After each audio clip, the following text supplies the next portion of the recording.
Hello, everyone, and get ready for an amazing adventure straight from ancient India. We've got a story about a super clever hero, a really scary warrior, and a king who took the longest nap ever, only to be waken up by a very, very angry kick. Okay, let's dive right in. So, our story kicks off with our hero, a brave person named Krishna, but right away he's in a pretty tight spot. See, he's being chased by this really powerful and kind of terrifying pursuer named Kalayavana. But here's the thing. Krishna wasn't just running for his life. Nope, he had a plan, and a really clever one at that. He was actually leading Kalayavana on purpose, way out into a dark and mysterious mountain cave. What do you think he was up to? Kalayavana, thinking he finally had him cornered, follows Krishna right into that cave. He had no idea what was waiting for him inside.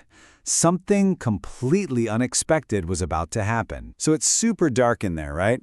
And the angry Kalayavana just stomps inside. He's looking all around for Krishna, and then he sees him, he sees a person sleeping on the floor and just assumes it must be Krishna trying to play a trick on him. Thinking the sleeping person was Krishna, Kalayavana's anger just completely boiled over. He starts yelling at the sleeping figure, and then he gives him a really hard kick to wake him up.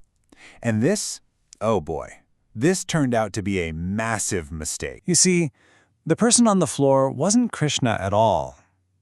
He slowly, very slowly, opened his eyes, and as he stared at Kalayavana, a fiery gaze shot out from his eyes.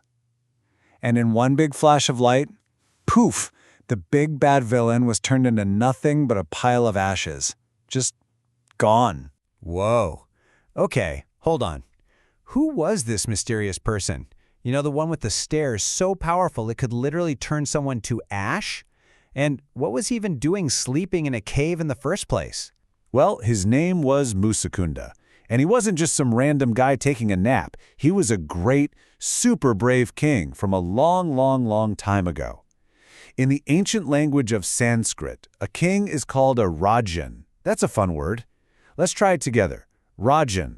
You got it? So you're probably wondering, how did a king end up sleeping in a cave for ages? Well, King Musakunda was such an incredible warrior that he once helped the gods win this giant battle. As a thank you, they said, "Musakunda, you can have any reward in the entire universe." And what did this powerful king ask for? He just wanted a really long, peaceful nap in a quiet cave where nobody could bother him. And the gods gave him a bonus gift, a special power that meant whoever dared to wake him up would be instantly burned up by his gaze. So, Kalayavana is gone, turned to ash, and King Musakunda is finally awake after all that time. As his eyes adjusted to the dim light, he realized he wasn't alone. Our hero, Krishna, was standing right there, just smiling at him. And isn't it amazing how two people can look at the very same person and see completely different things? When the angry villain Kalayavana looked at Krishna, all he saw was an enemy to be defeated. But when the good King Musakunda looked, he saw someone totally magnificent and special. Musakunda saw someone just incredible. He noticed Krishna's skin was the color of a dark rain cloud, which in Sanskrit is shyamam. And he was wearing these beautiful, bright yellow silk clothes. That has a really cool name in Sanskrit, Pita Koshaya Wasasam. That's a long one, but it's fun to say. Try it. Pita Koshaya Wasasam. Awesome.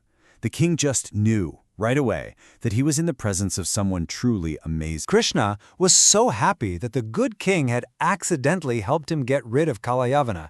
So he told Musakunda, "Hey, just like the gods did before, I will grant you any wish your heart desires, anything at all." Now, after waking up from his giant nap and seeing the amazing Krishna, King Musakunda had a huge realization.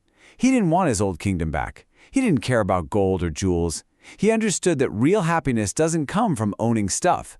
The only thing he truly wanted was to have a heart that was full of love and friendship.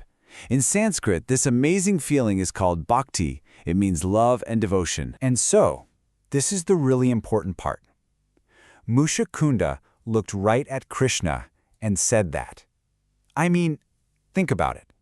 He turned down all the power and all the riches in the entire world, just for the chance to feel love and friendship for this wonderful person in his heart. He chose bhakti. Krishna was just completely overjoyed to hear the king's wise and wonderful choice. He knew Muchukunda had learned the most important lesson there is. So he gave the king a final blessing to help him on the next part of his life's great journey. So Krishna told him to go and walk the earth, promising that his heart would always be full of that special kind of love, that bhakti. He promised that because the king had such a good heart, his next great adventure would be as a friend to every single person and every animal, and that in the end, that path would lead him to true and total happiness. So, after all that, what are the big ideas we can take away from this amazing story? Well, first, Krishna showed us that being smart and using your brain can solve a huge problem better than just fighting. And second, King Mukukunda taught us that the absolute best treasure in the whole wide world isn't gold or castles, it's having a heart that's full of love. And that leaves us with a really good question to think about.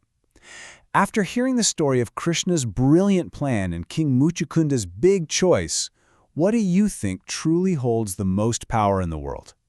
Thanks so much for joining me today.